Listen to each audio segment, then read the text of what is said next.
Shalom, selamat pagi Bapak Ibu Saudara-saudara yang sama dikasihi Tuhan. Kita bersyukur masih diberikan kesehatan, masih diberikan napas hidup. Sekalipun ada banyak tantangan, ada banyak pergumulan yang kemudian membuat hati kita takut, membuat kita khawatir.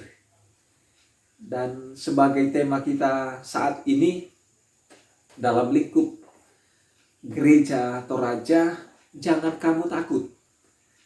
Tentunya jangan kamu takut ini sebagai pesan bahwa banyak hal yang sering membuat kita khawatir dan hidup dalam ketakutan.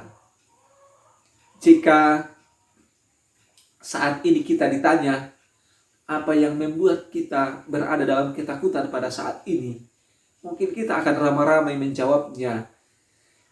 Adakah engkau orang asing di negeri ini sehingga engkau tidak mengetahui apa yang terjadi, bahwa virus corona melanda kita, menakutkan kita, membuat kita mengurung diri di rumah, dan banyak hal yang menjadi dampak dari pandemi COVID-19 ini yang membuat kita deg-degan, membuat jantung kita tidak tenang.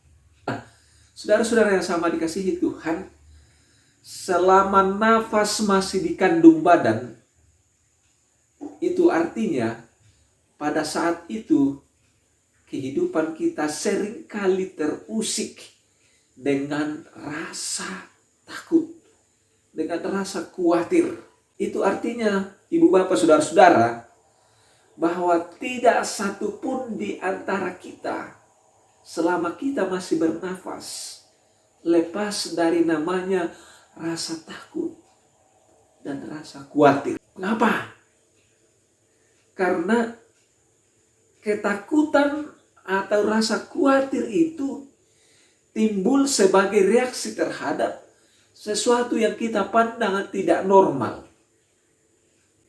Terjadi di luar biasanya. Membuat kita bertanya-tanya, membuat kita ragu-ragu, membuat kita khawatir, dan bahkan ketakutan. Jadi sekali lagi bahwa tidak seorang pun kita yang lepas dari namanya rasa takut. Mungkin penyebabnya berbeda-beda, dan mungkin kadar ketakutan itu juga berbeda-beda. Ada yang biasa-biasa saja, ada yang kemudian mengambil hati, memikirkannya terus-menerus. Ada kekhawatiran, ada ketakutan, tapi tidak kemudian terlalu menghantui. Nah, saudara-saudara, ketakutan atau rasa takut biasanya berdampak fatal terhadap kehidupan kita sendiri atau berdampak fatal bagi kehidupan orang lain. Ketika rasa takut itu menguasai kita dan kemudian kita mengambil sebuah keputusan, mengambil sebuah tindakan, maka terkadang tindakan itu justru berakibat fatal karena bertentangan dengan kebiasaan-kebiasaan atau norma-norma yang berlaku pada saat ini. Saudara-saudara, pada saat ini kita akan belajar bersama dari Kejadian pasal 21 ayat 8 sampai 21. Ini kisah tentang pengusiran Hagar dan Ismail oleh Abraham atas perintah dari Sarah istrinya. Bacaan ini, kisah ini tidak bisa dilepaskan oleh pasal-pasal sebelumnya, misalnya dari pasal 16, 17 dan 18. Kejadian pasal 16, 17 dan 18. Semuanya berangkat dari ketakutan, kekhawatiran seorang Sarai akan janji Allah yang telah Allah sampaikan kepadanya, bahwa Tuhan berjanji kepada Abram untuk menjadikannya sebagai bangsa yang besar. Dia akan melahirkan keturunan dengan sangat banyak. Dia akan beranak cucu. Dan dalam usia yang sudah lanjut, Sarah mulai ragu akan itu, mulai khawatir, mulai takut. Bagaimana mungkin saya akan melahirkan anak? Kejadian pasal 18 ayat 11 bahwa dikatakan di sana bahwa Abraham sudah tua, sudah lanjut usia bersama dengan Sarah, dan Sarah sudah mati haid, sudah menopause. Secara biologis dia tidak akan memungkinkan lagi untuk melahirkan anak. Dan saya kira ini wajar-wajar saja ketakutan Sarah berangkat dari kondisinya. Dia memandang reaksi terhadap situasi yang tidak biasanya, tidak normal bagi dirinya untuk melahirkan seorang anak.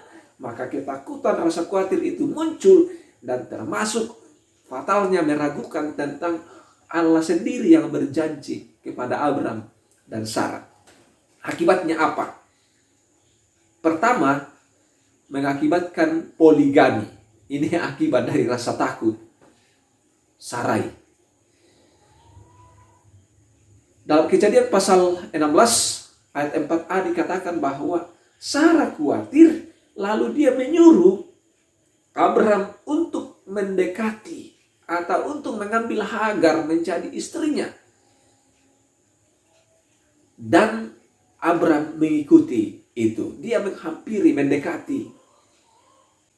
Berangkat dari rasa takut mengakibatkan poligami. Dan poligami tidak dikehendaki oleh Tuhan. Ini ada di dalam bacaan kita.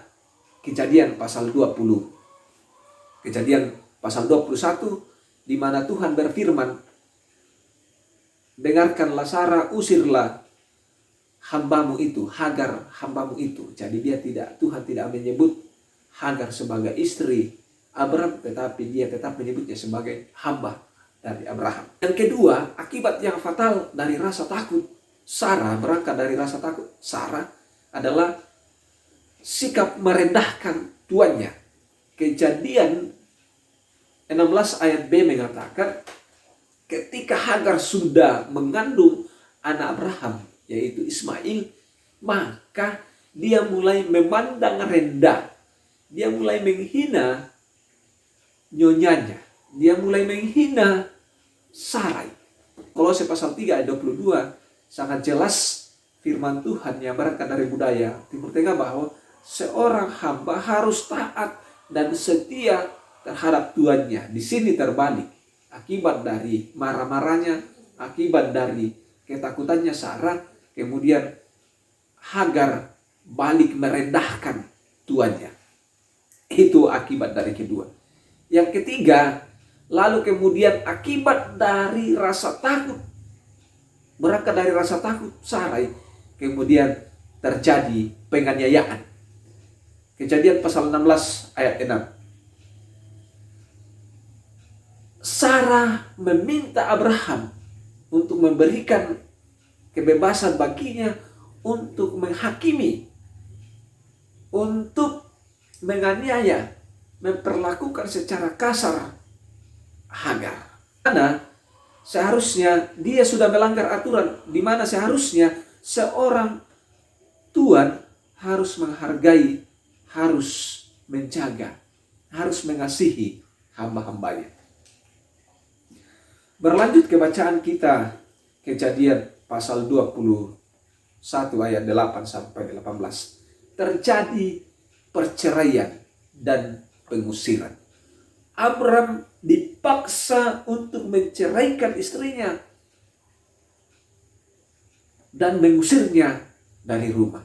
Abraham dipaksa untuk menceraikan Hagar dan mengusirnya bersama dengan anaknya Ismail dari rumah.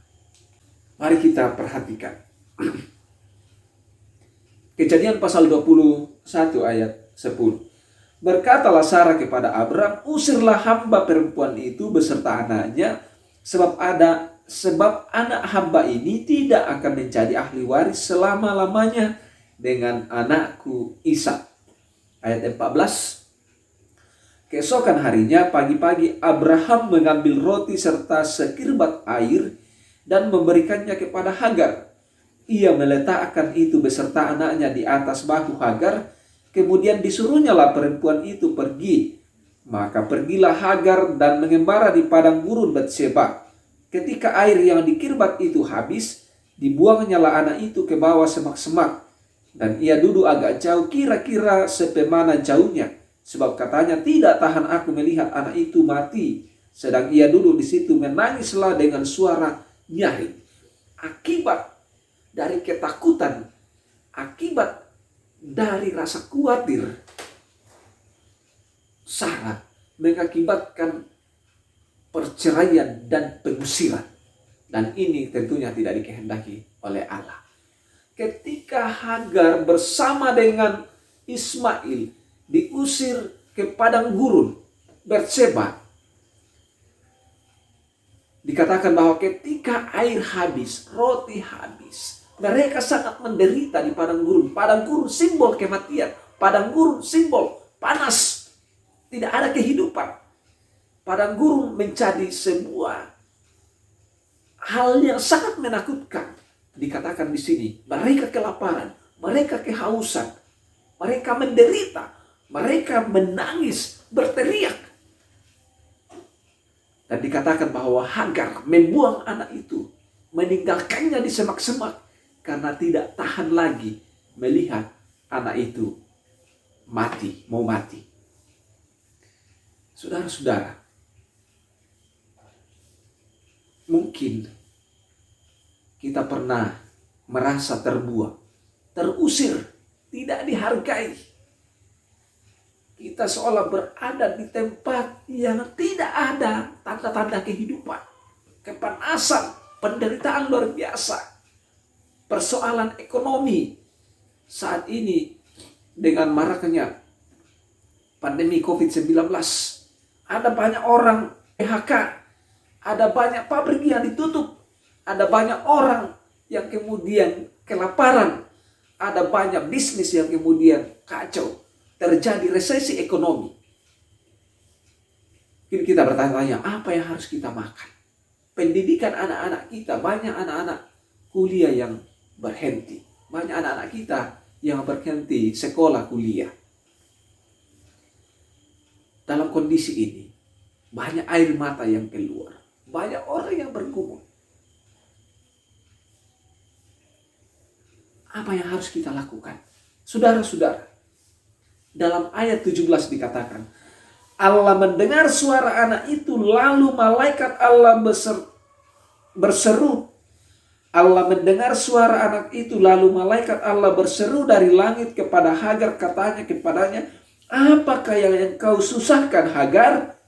Jangan takut, sebab Allah telah mendengar suara anak itu dari tempat ia terbaring.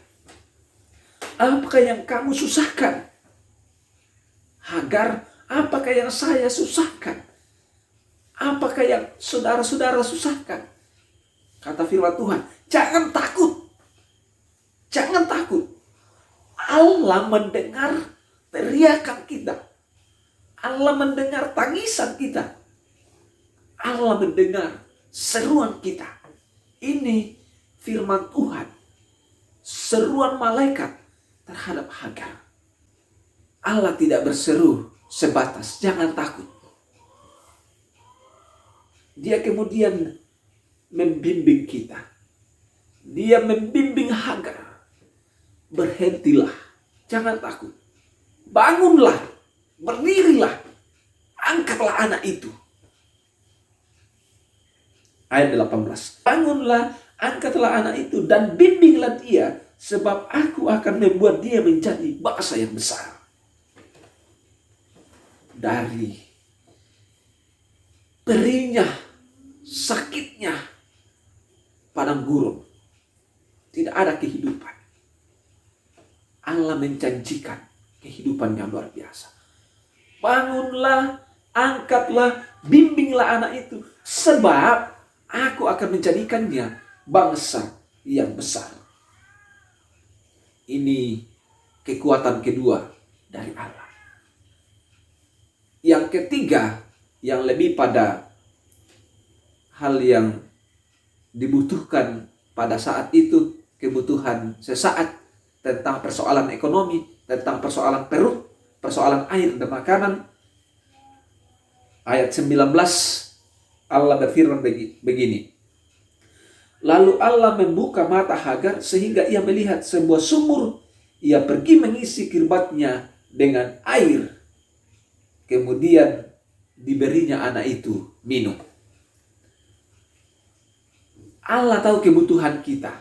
Dia tahu tentang apa yang harus kita makan dan minum. Tetapi dalam penderitaan itu, Allah tidak langsung ke persoalan minuman, makanan. Tapi dia mengingatkan, ada hal yang harus kamu lakukan. Bangunlah, berangkatlah dari rasa takut itu.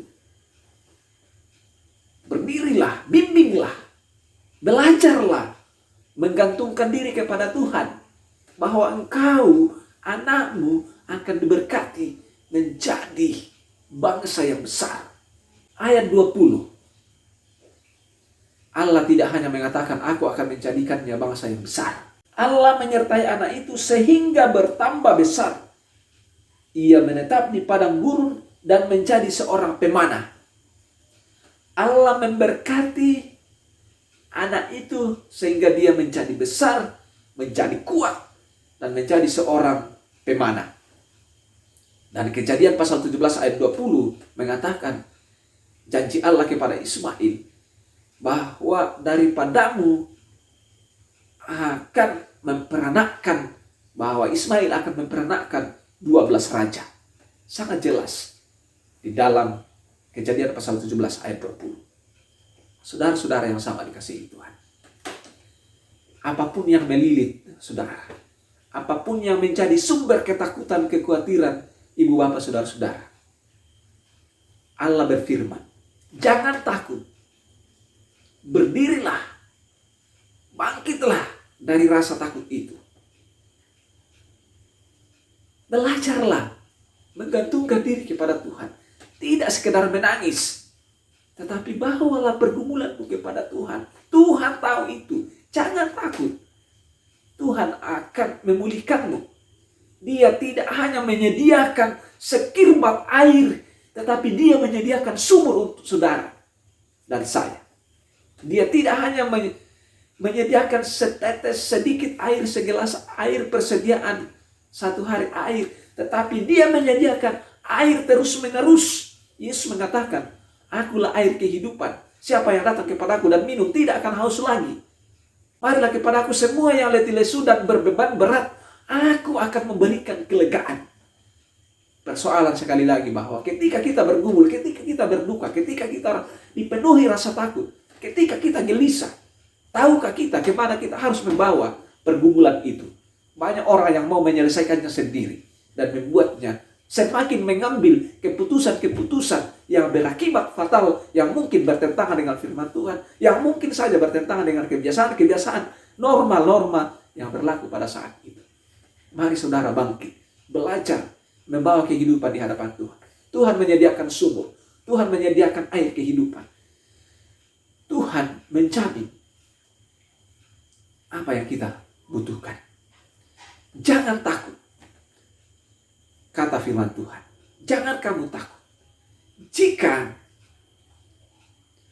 anak yang bukan ahli waris saja, yaitu Ismail, diberkati oleh Tuhan, dikasihi oleh Tuhan, dipelihara oleh Tuhan, diberinya air hidup, disertainya dan diberkatinya, menjadi bangsa yang besar. Terlebih kita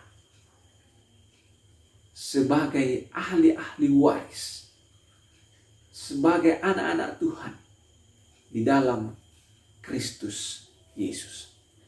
Sedangkan semua orang di sana dikasihi oleh Tuhan, apalagi orang yang selalu berpengharapan kepada Kristus Yesus. Pergumulan memang banyak. Banyak hal yang membawa rasa takut dan khawatir bagi kita. Tetapi Paulus mengatakan dalam Filipi pasal 4 ayat 6. Janganlah hendaknya kamu khawatir tentang apapun juga, tetapi nyatakanlah dalam segala hal keinginanmu kepada Allah dalam doa dan permohonan dengan ucapan syukur. Banyak hal yang mengkhawatirkan kita, tetapi nyatakan, sampaikanlah kepada Allah di dalam doa permohonan dan ucapan syukur. Jangan takut. Allah besertamu. Tuhan memberkati.